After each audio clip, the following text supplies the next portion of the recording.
Now here's a story that had me catching planes, buses and trains this week to Eindhoven near Amsterdam to interview Chris Froome, this year's Tour de France winner. The Tour de France, the world's most famous and grueling cycle race. Held over 3 weeks, this 21-stage race takes riders through some of the most scenic and rugged parts of France, covering a total distance of 3,400 kilometers. It's been 100 years since the Tour first began. And in this centenary year, the man on the podium in Paris, wearing the yellow jersey, was Christopher Froome. This boy, who was born in Nairobi, brought up in Johannesburg, races for the UK, has won the Tour de France.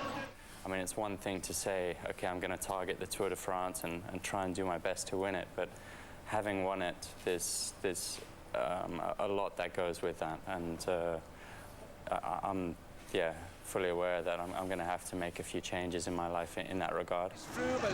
This new darling of the cycling world is now earning millions of pounds a year, living in the glamorous Principality of Monaco, all very different from his childhood in Kenya. I had a really good childhood there. I mean, there were testing times. My father moved down to South Africa when I was quite young, so I lived with my mother. Chris spent his primary school years in Nairobi with his 2 elder brothers and mother Jane. It was here that his love of cycling was born. For me, cycling had always represented independence, freedom. In Kenya, I'd always had just a little BMX or whatever that I'd use as my transport, and I'd get back from school and I think I'd just spend all day just cruising around on my little bike, going and exploring, going and meeting people, finding new places. But his freedom of the open road was curtailed when he was sent to boarding school in South Africa. First at St Andrews in Bloemfontein, then at St John's College in Johannesburg, where he matriculated.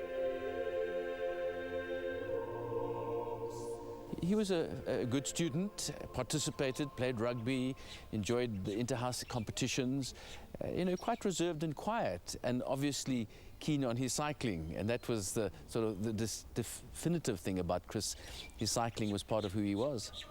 Chris was a prefect in his matric year and also started a cycling club at the school. Rumour has it that down at the gym one day we had another international rugby player, Scott Spedding, who's in France at the moment, who was always mischievous and everything, and they were joking with him one day. He was there cycling hard and they came running in and sprayed water over him and threw leaves over him and said he's in the Tour de France and keep going, he's nearly finished. And so he had quite a following in the end, yes. I do remember the very first time I watched the Tour de France was in the boarding house at St John's, and seeing, I think at that time it was Ivan Basso and Lance Armstrong.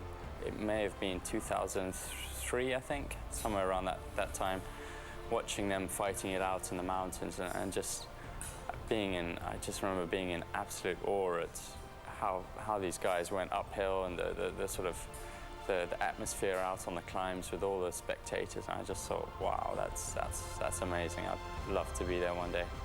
And here you are.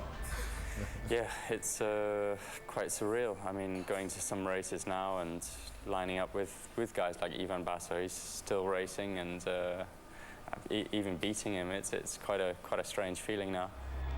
He spent 2 years at the University of Johannesburg, but decided to turn professional in 2007. After moving to Europe and joining the British team Sky in 2010, his career moved into upper gear.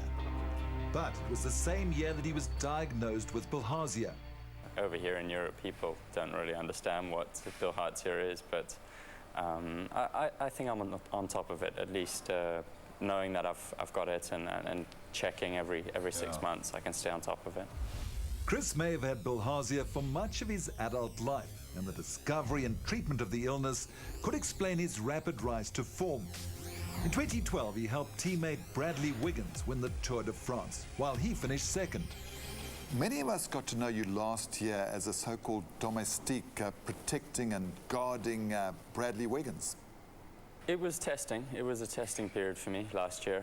I knew what I could do, and obviously I wasn't able to do it. But having said that, I accepted that that was my job, and I was happy to do that.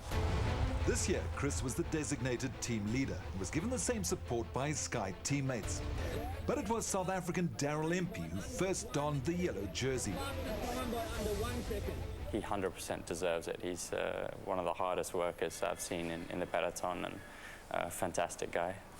It was Daryl who introduced Chris to his fiancée Michelle Count in 2009.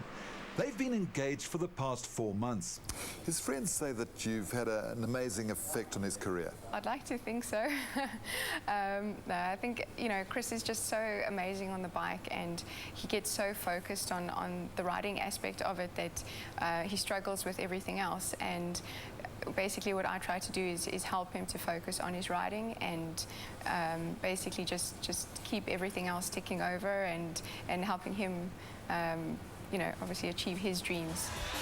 But it was the perfectly executed Sky train that allowed Chris to win Stage 8, the first mountain stage of the race, and he never relinquished the yellow jersey after that.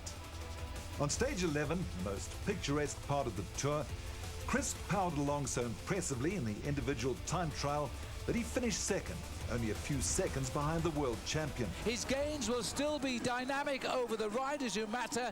The winner of the stage will be the world champion. Froome's finest moment came in Stage 15, climbing up Mont Ventoux. Speeding away over the final mile, he finished 30 seconds ahead of his nearest rival. But his spectacular victory fueled suspicions of doping. It hurts when I've worked so hard to get to where I am.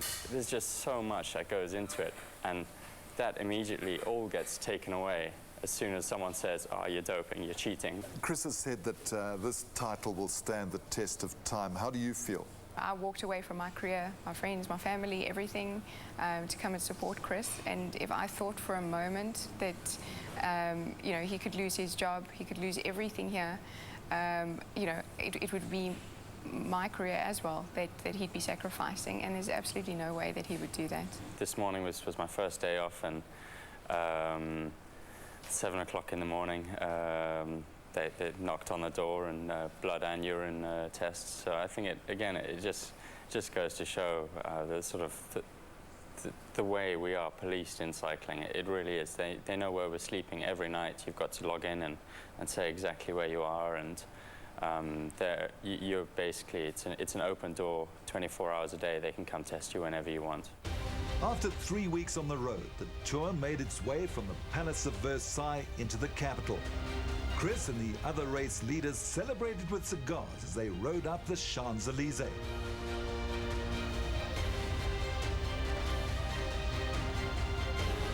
After completing 10 laps in the City of Light, Team Sky crossed the line riding shoulder to shoulder under the Arc de Triomphe. Chris Froome, second last year, is the winner of the Tour de France this time. This time was just that much more special. It was just arriving there, sitting behind my teammates who led it onto the Champs-Élysées. I just felt myself just full of goosebumps and actually welling up with tears. I just couldn't believe I'd got there, and this was the end of our journey. I'd like to dedicate this win to my late mother.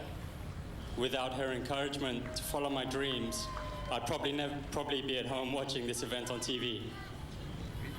It's a great shame she never got to come see the tour, but I'm sure she'd be extremely proud if she was here tonight. And Chris and Michelle will be back in Joburg in December, so you might catch up with the Tour de France winner training in the cradle. That's it for this week. Zimbabweans head to the polls on Tuesday for what many are hoping against hope will be a free and fair election in which SADC does its job. We'll have the Zim story next Sunday. Until then, tot ziens. Cheers for now.